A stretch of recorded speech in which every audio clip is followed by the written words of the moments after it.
Каждый год в преддверии 9 мая в России разворачивается драма, связанная с дизайном праздничных плакатов. То там флаг вверх тормашками, то здесь вместо советских солдат оказываются эсэсовцы. Ну или танк немецкий вместо советского. А бывает все сразу, как на этом билборде, который в свое время превратился в мем. Явление это столь массовое, что порождало целые дискуссии не только об ошибках дизайнеров, но и о профанации и карнавализации важной памятной даты. В конце апреля этого года праздничные плакаты вновь стали попадать в новости, и теперь по другой причине. Зачем-то баннеры стали десятками развешивать в Бахмуте, в полностью разрушенном городе, где из 70 тысяч жителей не осталось уже почти никого. Сегодня силами гаубичного артиллерийского дивизиона было организовано развешивание плакатов к Дню Победы. С помощью губернатора Волгоградской области заказали плакаты. Решили к Дню Победы развесить по городу Бахмут. Он уже был освобожден, этот город, это русский город. Вот всех поздравляем с Днем Победы. В прошлые годы Бахмут называли городом миллиона роз или городом шампанье из-за местного завода шампанских вин. Там было много памятных мест, а главное, были люди, которые могли у этих мест собраться. Теперь людей там нет. Среди пустынных улиц и разрушенных домов, непонятно для кого, висят десятки ярких плакатов. Вот сегодня вам продемонстрирую, как наши ребята плакаты вешали. Готовимся к 9 мая. Также у нас и большие плакаты висят. В общем, приближаем победу. Все ближе. Естественно, победа будет за нами. В этом и нет сомнений.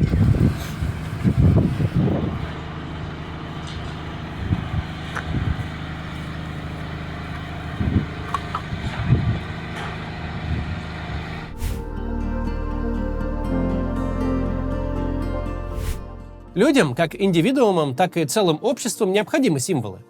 Нет ничего ненормального в государственных праздниках и в праздничной атрибутике. При условии, что все выглядит уместно, а плакаты, билборды, знамена и гирлянды не мешают гражданам и удовлетворяют их потребность в символическом. Что ненормально, это когда символическое полностью подменяет собой материальное. Когда не символика служит людям, а люди приносятся в жертву символике. Именно такое отношение из года в год нарастало в путинской России. Пример тому георгиевская ленточка. До 2005 года она не относилась к числу наиболее узнаваемых символов. Пока еще старая редакция РИА Новостей не придумала милую акцию – раздавать черно-оранжевые ленты в начале мая прохожим. Чтобы прохожие так могли выразить свое отношение к грядущей памятной дате. Но за 20 лет низовая инициатива превратилась в государственный культ. Дошло до уголовных дел с реальными сроками за неуважение к георгиевской ленточке. А затем даже за неуважение к фотографиям, на которых запечатлена ленточка. Да и независимые томские журналисты, придумавшие «Бессмертный полк», шествие с портретами ветеранов, вряд ли могли подумать, что спустя годы вокруг этой акции сложится целый культ, апофеозом которого стал недавний концерт нижегородских учащихся для портретов фронтовиков. На сцене поют школьники, а в зале нет людей, только прикрепленные к спинкам стульев фотографии участников войны. Нет людей и в Бахмуте. Но посреди руин стоит стенд с бессмертным полком. Непонятно, чьи там дедушки и бабушки, для кого висят их фотографии. Однако новостники показывают их с гордостью. Дескать, город к 9 мая украшен.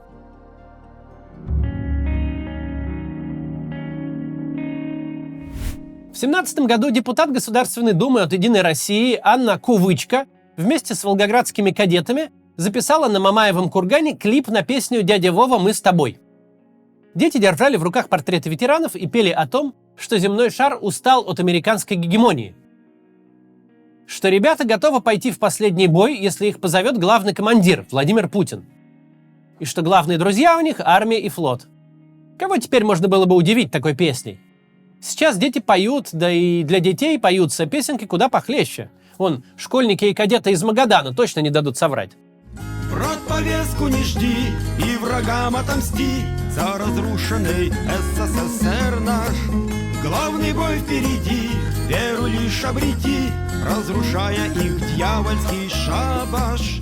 Против нас глобализм, либеральный фашизм, сатанинская черная месса, откровенный расизм, социал-дарвинизм, уничтожен да будет агрессор.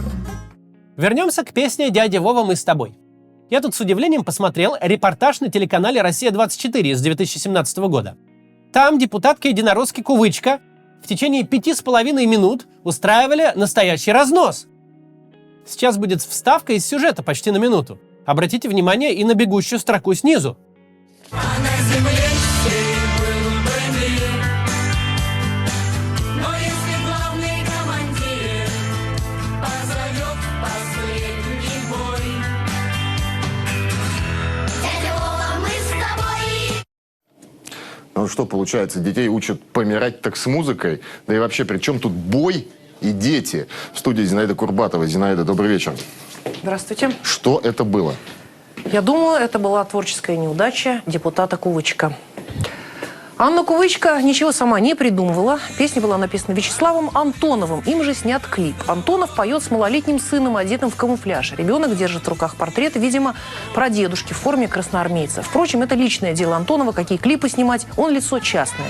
Но вот почему его идеей решила воспользоваться депутат Государственной Думы? Для чего? Далее в сюжете звучит уж совсем крамольная мысль.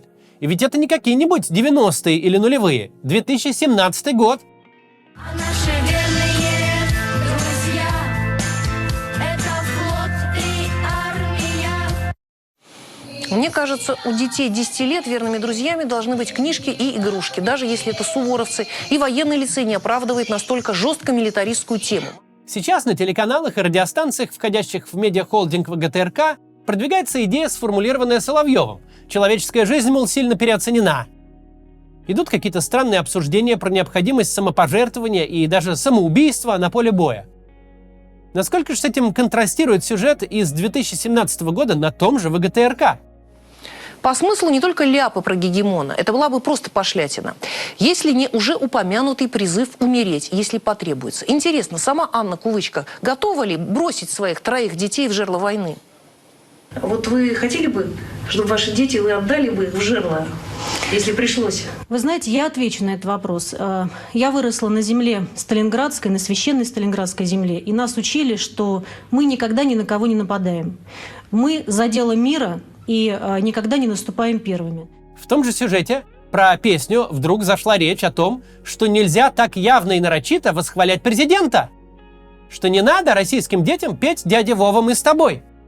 Низкопоклонство перед начальством, патриотизм не имеет никакого отношения. Я нисколько не сомневаюсь в том, что в нашей стране были выдающиеся государственные деятели, которые сделали немало для своей родины.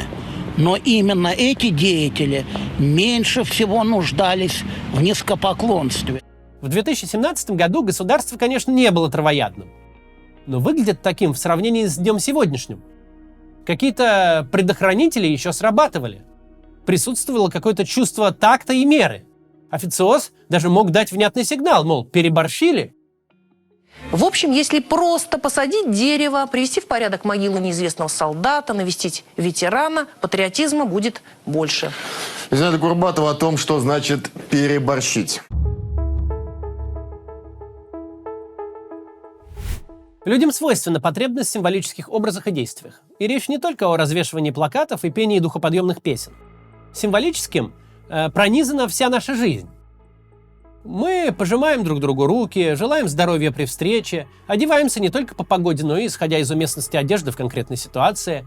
Придаем символическое значение разным вещам. Потребность людей в символах и обрядах кормит целые индустрии, например, питомники и магазины цветов. Или свечные заводы. Символика и обрядность нужны и большим человеческим сообществам тоже. Город не город, если там нет своих мест памяти, куда могут прийти горожане. Государство не государство без флага, герба, гимна и наградной системы, без национальных мемориалов и памятных дат. Трепетное отношение к ним проявляют общества, в том числе и самых развитых стран. Однако нынешняя война привела не только к реальным катастрофическим разрушениям, но и к катастрофе в области символического. Границы допустимого, которые до войны отодвигались постепенно, в ходе боевых действий оказались полностью демонтированы. И переборщить стало не стыдно. Как же нам не хватает сейчас таких боевых кличей! Гойда, братья и сестры, гойда! Бойся, старый мир, лишенный истинной красоты, истинной веры, истинной мудрости, управляемой безумцами, извращенцами, сатанистами! Бойся! Мы идем! Гойда! Вдруг выяснилось, что во имя каких-то лозунгов и символов можно взять и снести целый город артиллерии и авиации. Перед этим еще нанеся на свою военную технику половинку свастики и сделав ее эмблемой якобы антифашистской борьбы. И этой эмблеме теперь по закону необходимо оказывать почтение. У тех, кто это придумал, ничего не щелкнуло. Не щелкнуло и у тех, кто спустя время решил, что хорошей идеей будет развесить среди безлюдных руин праздничные плакаты и показывать их в государственных СМИ. В 16 веке в Англии был своего рода популярный мем «Овцы съели людей». Это знаменитая цитата Томаса Мора. Она относилась к периоду, когда английских крестьян массово сгоняли с земель. Людей оставляли без всего, чтобы на полях могли пастись овцы, с которых лорды получали доход. А тут, получается, людей съели плакаты. 70 тысяч жителей Бахмута лишили крова, а кого-то и жизни, чтобы потом повесить там вот эти билборды. Овцы-то хоть доход приносили, а тут уничтожили жизнь десяткам тысяч людей и демонстрируют теперь с высокой патетикой совершенно бессмысленную символику. Какой в ней резон? Кто там смотреть-то будет на эти билборды? Ради чего погибли и были покалечены еще и десятки тысяч россиян, штурмовавших город? Ради плакатов? Плакаты, концерты, салюты и вся прочая праздничная атрибутика хороши лишь в том случае, когда за ними стоит правильный посыл. Торжество жизни над смертью. А билборд посреди пустыни, равно как и концерт без зрителей, не нужны никому. И уж тем более никакая символика не стоит того, чтобы за нее сажать, убивать или погибать. До завтра.